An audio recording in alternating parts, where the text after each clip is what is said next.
Hello viewers, আসসালামু আলাইকুম। খাদিজাস কিচেনে তোমাদের সবাইকে ওয়েলকাম। আজকের রেসিপি হচ্ছে একদম নতুন আর ইউনিক একটি রেসিপি, পটল ভাজা। এটি খেতে খুবই সুস্বাদু হয়, গরম ভাতে ডালের সঙ্গে খুবই ভালো লাগে। তো চলো দেখিয়ে দিই। প্রথমে আমি 5টা পটল নিয়ে নিয়েছি, ভালো করে ধুয়ে নিয়ে চলে এসেছি। এবার আমি তোমাদের দেখিয়ে দিই কীভাবে পটলটা কাটতে হবে। পটলটা আমি একটা ছুরির সাহায্যে এরমভাবে আমি ছিলে নেব খোসাগুলোকে। দু সাইডে এরমভাবে আমি প্রথমে খোসাগুলোকে ছিলে নেব, তারপর আমি মাথা দুটো কেটে নেব।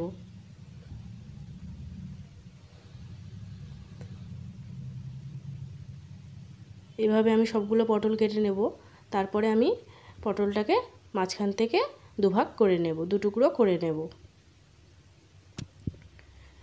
এবার আমি পটলের মাঝামাঝি যে পটলের এই অংশটা আমি একটা চামচের সাহায্যে তুলে নেব। এটা আমি ফেলে দেব না, এটা আমার কাজে লাগবে। তো দেখিয়ে দিচ্ছি আমি, পরে তো দেখতে থাকো।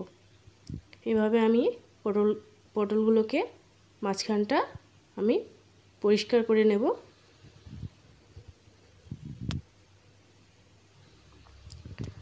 তো সম্পূর্ণ একটা ইউনিক রেসিপি, খেতেও খুবই সুস্বাদু হয়। তো যদি আমার এই রেসিপিটি তোমাদের ভালো লেগে থাকে, আমার চ্যানেলটিকে অবশ্যই সাবস্ক্রাইব করে দিও, এবং আমার চ্যানেলে নতুন নতুন রেসিপি দেওয়া আছে, তোমরা দেখে নিতে পারো।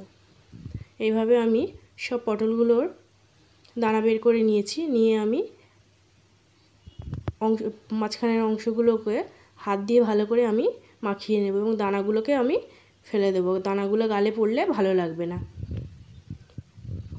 ভালো করে হাত দিয়ে আমি চটকে নেব।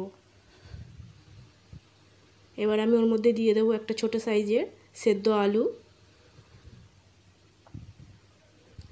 আর দিয়ে দেব একটা পেঁয়াজ কুচি করে কেটে রেখেছি।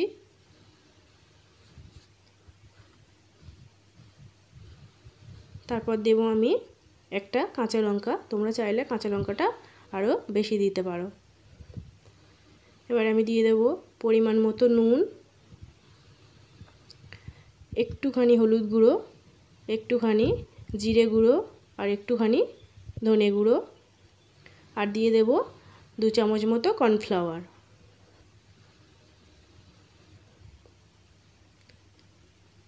দিয়ে ভালো করে আমি মিক্স করে নেব। সবগুলোকে আমি একসঙ্গে মিক্স করে নেব। আমি মিক্স করে নিয়েছি। এবার আমি সব শেষে দিয়ে দেব একটা ডিম ফেটিয়ে রেখেছিলাম। আমি পুরো ডিমটা দেব না, চামচে করে একটু একটু করে আমি দেব, যাতে ওটা পুরটা যাতে বেশি পাতলা না হয়ে যায়। আমি 2 চামচ মতো ডিম দিয়েছি, এবং সবশেষে আমি একটু দিয়ে দেব গোলমরিচের গুঁড়ো।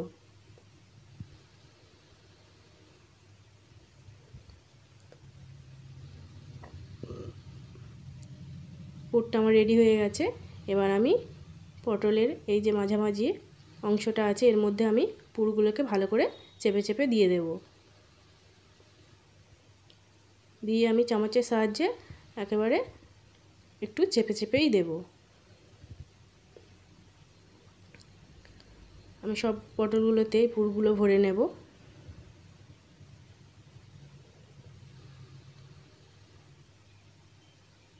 তোমরা যদি ডিম নাও দিতে চাও, তো ডিমটা স্কিপ করে দিতে পারো ডিমের জায়গায়। তাহলে তোমরা একটু বেসন দিয়ে দিও, দিয়ে পুরটা রেডি করে পটলের মধ্যে দিয়ে তোমরা ওটাও করতে পারো, ওটাও খেতে খুবই টেস্টি হয়।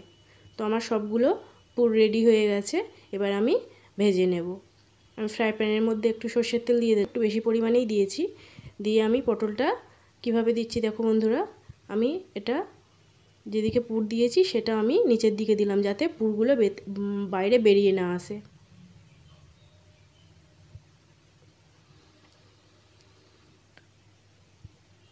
আমি দিয়ে একদম লো ফ্লেমে 2-3 মিনিট মতো আমি সেদ্ধ করতে দিয়ে দেব, ভেজে নেব। 3 মিনিট পর আমি খুলেছি। গ্যাসের ফ্লেমটা লো রেখে দেবে বন্ধুরা।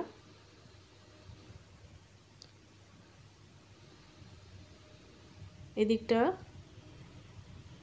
হয়েছে মোটামুটি।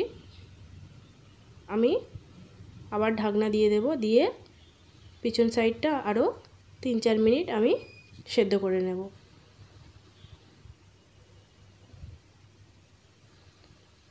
পুরো পটলটা ভাজতে আমার সময় লেগেছিল 8-10 মিনিট মতো। তোমরা একদম লো ফ্লেমে আস্তে আস্তে করে পটলগুলোকে ভেজে নেবে। আমি আরও একবার উল্টিয়ে দিলাম, দিয়ে আরও কিছুটা আমি লাল করে নেব। দেখো বন্ধুরা, আমি আরও একবার উল্টিয়ে দিয়েছিলাম, আরও 2 মিনিট পর আমি খুলেছি। আমার পটলগুলো হয়ে গেছে। পটলগুলো আমার লাল হয়ে গেছে। এবার আমি পটলগুলোকে তুলে নেব।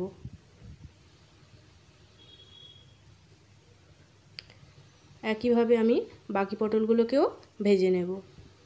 তো সম্পূর্ণ নতুন একটা রেসিপি, তোমরা বাড়িতে একবার ট্রাই করো বন্ধুরা, খেতে খুবই টেস্টি হয়। অসাধারণ স্বাদের নতুন একটা ইউনিক রেসিপি।